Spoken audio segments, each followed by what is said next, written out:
नमस्कार। आज हम आपको कुछ पूर्व जन्म की ऐसी सत्य घटना बताएंगे जिसके आधार पर आप निर्णय ले पाएंगे कि हमें जो है अपने जीवन को, अपने बहुमूल्य जीवन को बचाना चाहिए। कभी भी हमें ये नहीं सोचना है कि हमारी रक्षा जो है कोई सिक्योरिटी गार्ड करेंगे, नहीं, हमारा व्यवहार ही हमारी रक्षा करता है।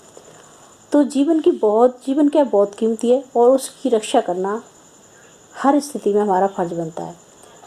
अहंकार में आकर कभी भी हमें किसी से झगड़ा नहीं करना चाहिए, नहीं दुश्मनी करनी चाहिए, क्योंकि जिस शरीर के माध्यम से हम किसी से भी पंगा ले रहे हैं, यानी किसी से भी दुश्मनी कर रहे हैं, तो ये क्या है, हम अपने जीवन को कहीं ना कहीं असुरक्षित कर रहे हैं, क्योंकि दुश्मन को कभी भी छोटा नहीं समझना चाहिए। इसीलिए जो है, जब हम चाहते हैं कि हमारी रक्षा हो तो उसके लिए हमें हमेशा सबसे अच्छा व्यवहार करना चाहिए। यदि कोई दुष्ट भी है ना, उससे भी अच्छा व्यवहार करो। अच्छे लोगों से तो अच्छा होता ही है, लेकिन वैसे लोग हैं उनसे भी व्यवहार अच्छा करना चाहिए, क्योंकि हमें अपना जीवन देखना है, हमें अपने जीवन की रक्षा करनी है। इसीलिए हमारा व्यवहार ऐसा हो कि हमारी रक्षा के लिए एक आवाज़ देने पर 10 लोग आ जाएं।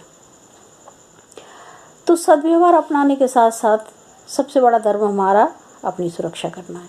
तो उसी के आधार पर मैं आपको एक कहानी नहीं, रियलिटी घटना बताती हूँ कि एक बार क्या था कि जब हमारी ट्रेनिंग चल रही थी, जो बाल विकास परियोजना में उस समय में हम कार्यरत थे और उससे हमारी ट्रेनिंग चल रही थी। वहीं पर एक महिला आई हुई थी जिनका हाव भाव कुछ इस तरह लगता था जैसे कि कोई जेंट्स हो।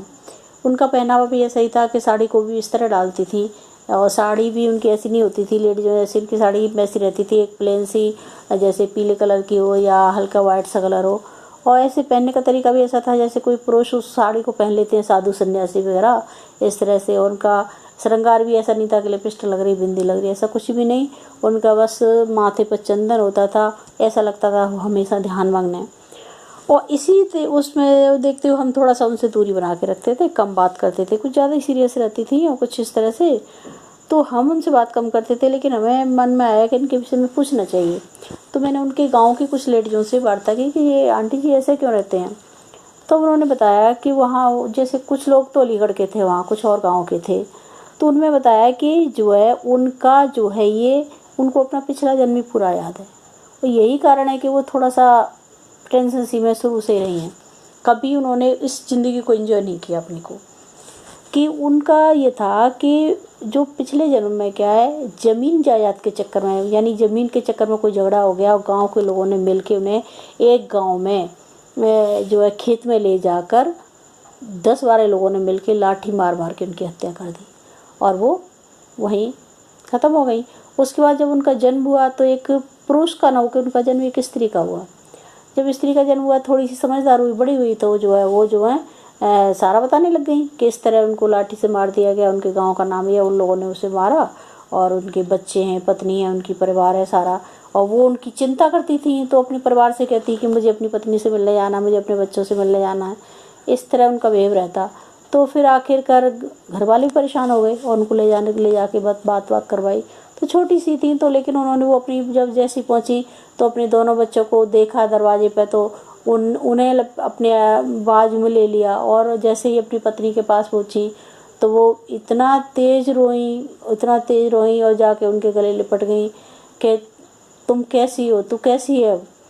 और मैं ये हूँ, अपना नाम बता दिया को, और उसने सारा कुछ बता दिया कि मेरे साथ इन लोगों ने ऐसा ऐसा किया और मुझे मार डाला। और मेरी आत्मा तब भी वो तड़पती रही, मैं दुखी होता रहा कि मेरे जो है बच्चों का क्या होगा, मेरी पत्नी का क्या होगा। और मुझे सबसे ज़्यादा अपने बच्चों की, पत्नी की चिंता थी। इस तरह उस दुविधा में ही उनके जो है प्राण गए। उन्हें कुछ भी याद नहीं था, बस उन्हें ये अपना घर याद था, अपनी पत्नी, अपने बच्चे, अपना घर। उनको यही चिंता लग रही थी कि आखिर उन बच्चों का, मेरी वाइफ का होगा क्या, क्योंकि वाइफ भी पढ़ी लिखी नहीं थी, कुछ नहीं थी, बच्चे छोटे छोटे थे, 7-8 साल के बच्चे। तो उस स्थिति में वो सारी दुख इतना, वो ऐसा नहीं था कैसे लग रही बच्ची हैं। उन्होंने जो अपने दुख को इस तरह जाहिर किया जैसे कि वो उनका पूर्व जन्म का वो पति हो, और वो उनके वो सारा घर एकदम हो गया। पूरे गांव में ये चीज़ की चर्चा हो गई, सब जगह फैल गई किस तरह से इसके साथ हुआ। आखिरकार हुआ ये कि उनके जो जिस घर में उन्होंने जन्म लिया था उस परिवार ने तो उनको अकेला नहीं छोड़ा, उस परिवार में नहीं जाने दिया, परंतु वादा किया कि वो जब भी चाहेंगी तो उस घर से मिलती रहेंगी। और उस घर में वो लोग उनको ले जाने लगे, बातचीत करते रहे, क्योंकि उनकी याददाश्त इतनी अच्छी थी कि वो बुलाने से भी नहीं बोल रही थी। आखिरकार ये हुआ कि वो दोनों परिवारों से उनको रखना पड़ा और परिवार को भी मानना पड़ा कि आना जाना उनका रहा।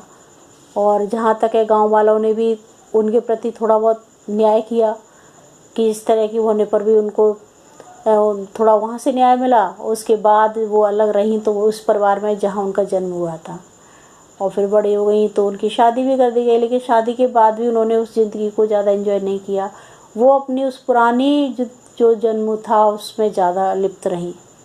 और उस समय भी जब उनकी अवस्था ऐसी लग रही थी 35-40 वर्ष की होंगी, उस समय भी क्या था कि वो उसी में अपने उस परिवार में लीन रहती थी, जबकि इस जन्म में भी उनके पास 2 बच्चे थे। लेकिन चिंता उन्हें दोनों परिवारों की ज़्यादा थी, पिछले परिवार की और ज़्यादा थी, जबकि वो बच्चे तो फिर अब काफ़ी बड़े हो चुके थे, उनसे भी बड़े हो चुके थे, लेकिन उनका लगाव कभी कम नहीं हुआ। यही कारण था कि वो ईश्वर को धन्यवाद भी करती थी कि उनकी जो याददाश्त इतनी अच्छी रही कि उन्होंने अपने पुराने परिवार को याद रखा, और उस परिवार के भी दुख कम हो गए उससे। और जो है उनको एक जो गलत लोग थे जिन्होंने उसके संग धोखा किया था उसको बता भी पाई, और जो है बेशक जो है दूसरा शरीर मिला, लेकिन उस पुराने परिवार से उनका अटैचमेंट रहा। तो ये भी एक सत्य घटना थी जिसका प्रमाण उन्हीं के गांव की 5-6 औरतों ने दिया मुझे, और मैंने उनको खुद देखा। वो भक्ति में लीन रहती थी और उन्होंने बस ये अपना लिया कुछ नहीं, ईश्वर सत्य है और न्याय भी होता है। कि एक बार शरीर उन दुष्टों ने उनका कर दिया, लेकिन ईश्वर ने उनको कहीं ना कहीं वो दिया, लेकिन हमेशा ऐसा नहीं होता है। इसलिए हमें अपने शरीर की खुद रक्षा करनी चाहिए, हमें कभी किसी से झगड़ा नहीं करना चाहिए, क्योंकि छोटे छोटे झगड़े कभी कभी इतने बड़े पड़ जाते हैं कि पूरे परिवार पर भारी पड़ जाते हैं। और ज़रूरी नहीं होता है कि जन्म मिले, क्योंकि आयु अगर ज़्यादा है तो फिर भटकना पड़ता है। इसीलिए हमें अपने जीवन की रक्षा स्वयं करनी चाहिए। आपका बहुत बहुत धन्यवाद। इस सत्य घटना से हो सकता है कि बहुतों को ये सीख मिले कि हमें अपने जीवन की रक्षा करनी है, हमें किसी से कभी झगड़ा नहीं करना है, सबसे सद्व्यवहार रखना है, क्योंकि कोई भी सिक्योरिटी हमारी रक्षा इतनी नहीं करेगी जितने कि हमारा व्यवहार हमारा अच्छा व्यवहार हमारी रक्षा करेगा। हमारे जितने दोस्त होंगे, जितने अच्छे लोग हमारे साथी होंगे, वे हमारी रक्षा करेंगे। हम जहाँ भी खड़े हों, एक आवाज़ दें तो 10 लोग आ जाएं, ऐसा अच्छा व्यवहार हमारा होना चाहिए। अच्छा श्रोताओं, धन्यवाद आपका।